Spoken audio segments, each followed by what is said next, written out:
Assalamualaikum warahmatullahi wabarakatuh. Selamat pagi anak-anak, tetap semangat. Kita akan belajar tentang teks eksplanasi ya, pelajaran bahasa Indonesia tema 6 subtema 1. Anak-anak,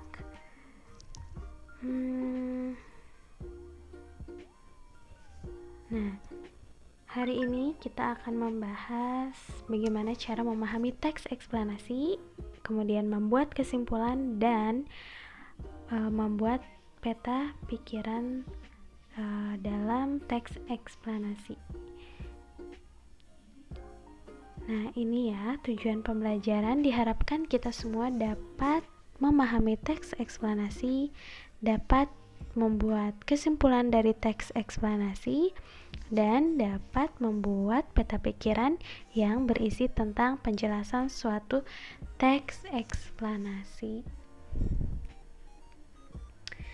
Yuk mulai. Yang pertama, memahami teks eksplanasi.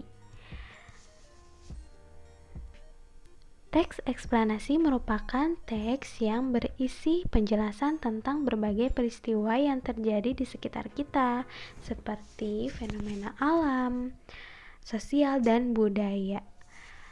Teks eksplanasi ini disajikan harus sesuai fakta. Kita semua bisa menemukannya di majalah, di koran, di internet, atau kalian bisa baca di buku pena, di buku-buku pelajaran tentang teks eksplanasi. Nah, struktur teks eksplanasi itu ada 3, anak-anak. Yang pertama, pernyataan umum. Biasanya pernyataan umum ini adanya di paragraf yang memiliki ide pokok, kemudian disertai dengan deretan penjelas, dan yang terakhir itu ada kesimpulan ya. Selanjutnya, cara memahami teks eksplanasi ada 2 ya. Yang pertama itu menentukan kata kunci. Kata kunci ini adalah kata-kata yang sering muncul, kata-kata yang sering dibahas pada teks eksplanasi itu ya. Kemudian yang kedua, menjawab pertanyaan yang berkaitan dengan teks. Kalian dapat menentukan informasi penting dari teks eksplanasi tersebut dengan menjawab pokok-pokok pertanyaan. Kalian itu dapat menggunakan kata tanya seperti apa, kapan, di mana, siapa, mengapa, dan bagaimana. Selanjutnya, membuat kesimpulan. Sebelumnya kita sudah mempelajari cara-cara untuk memahami teks eksplanasi seperti mencari kata-kata kunci dan menjawab pertanyaan berkaitan dengan teks eksplanasi. Kesimpulan ini kalian buat dengan kata-kata bahasa atau dengan menggunakan bahasa kamu sendiri agar kalimatnya itu menjadi padu ya. Ini contoh kesimpulan dari teks eksplanasi. Ada 2 pernyataan ya. Ini ada 2 pernyataan. Yang pertama, panas dapat mempengaruhi perubahan suhu benda. Pernyataan kedua, panas juga dapat mempengaruhi perubahan wujud benda. Kesimpulannya adalah panas dapat mempengaruhi perubahan suhu dan wujud benda.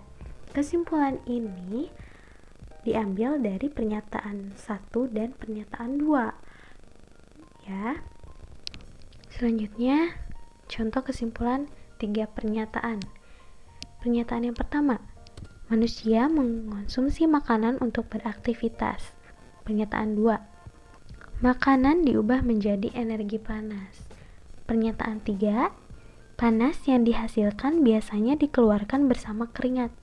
Kesimpulannya adalah dari pernyataan 1, 2, dan 3, yaitu dalam aktivitasnya, makanan yang telah dikonsumsi diubah menjadi energi panas dan biasanya dikeluarkan bersama keringat. Nah, ini yang terakhir yaitu peta pikiran teks eksplanasi. Konsep teks eksplanasi dapat dijelaskan menggunakan peta pikiran. Ya, hal yang perlu kita lakukan untuk menguraikan konsep menggunakan peta pikiran itu, yang pertama, Tentukan ide pokok dari teks yang disajikan. Yang kedua, catatlah kalimat penjelas dari ide pokok tersebut dalam bentuk poin-poin. Setelah itu, barulah kamu dapat menuliskan ide pokok dan kalimat penjelas tersebut ke dalam suatu bagan peta pikiran. Ya, jadi kalian pertama pokoknya cari ide pokoknya. Terus yang kedua, catat kalimat penjelas dari ide pokok itu. Tapi bentuknya itu poin-poin. Yang ketiga, baru kalian menuliskan ide pokok itu dan kalimat penjelas ke dalam bentuk bagan peta pikiran ya. Setelah ini kita akan latihan ya. Terima kasih sudah menyimak. Wassalamualaikum warahmatullahi wabarakatuh.